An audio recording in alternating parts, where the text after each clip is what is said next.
Black Beauty by Anna Sewell. Chapter 27. Ruined and Going Downhill. As soon as my knees were sufficiently healed, I was turned into a small meadow for a month or two. No other creature was there, and though I enjoyed the liberty and the sweet grass, yet I had been so long used to society that I felt very lonely. Ginger and I had become fast friends, and now I missed her company extremely.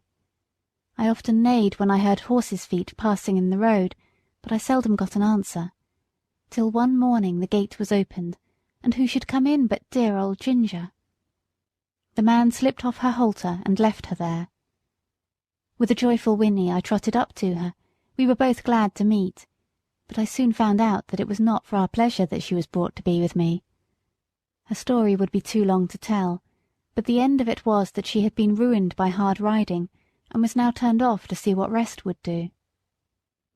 Lord George was young, and would take no warning. He was a hard rider, and would hunt whenever he could get the chance, quite careless of his horse.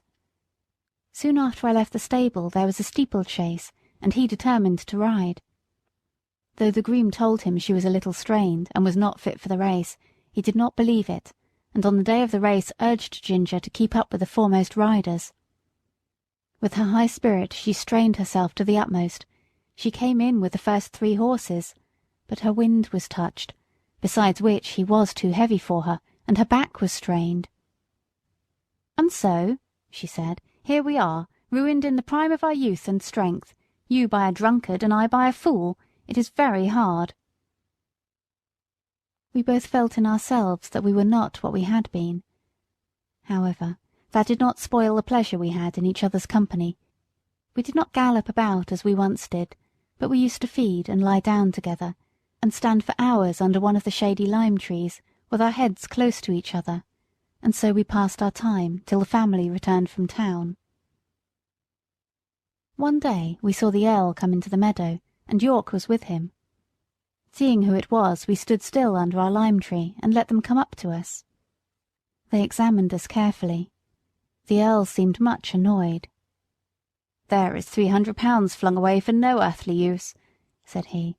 "But what I care most for is that these horses of my old friend, who thought they would find a good home with me, are ruined.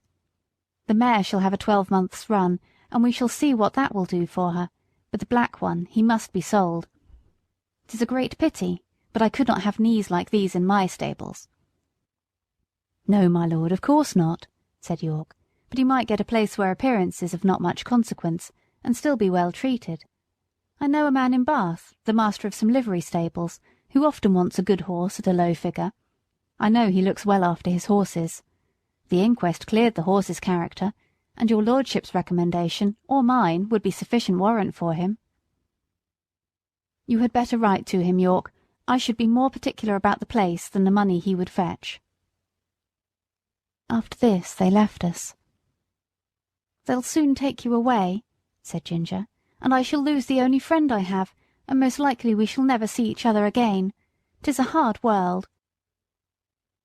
About a week after this, Robert came into the field with a halter, which he slipped over my head, and led me away. There was no leave-taking of Ginger.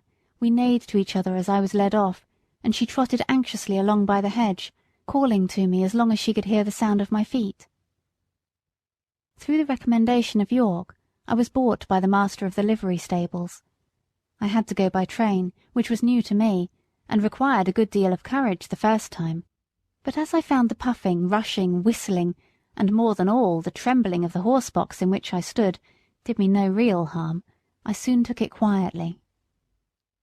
When I reached the end of my journey, I found myself in a tolerably comfortable stable, and well attended to. These stables were not so airy and pleasant as those I had been used to. The stalls were laid on a slope instead of being level, and as my head was kept tied to the manger, I was obliged always to stand on the slope, which was very fatiguing. Men do not seem to know yet that horses can do more work if they can stand comfortably and can turn about. However, I was well fed and well cleaned, and on the whole, I think our master took as much care of us as he could. He kept a good many horses and carriages of different kinds for hire. Sometimes his own men drove them, At others the horse and chaise were let to gentlemen or ladies who drove themselves. Chapter 27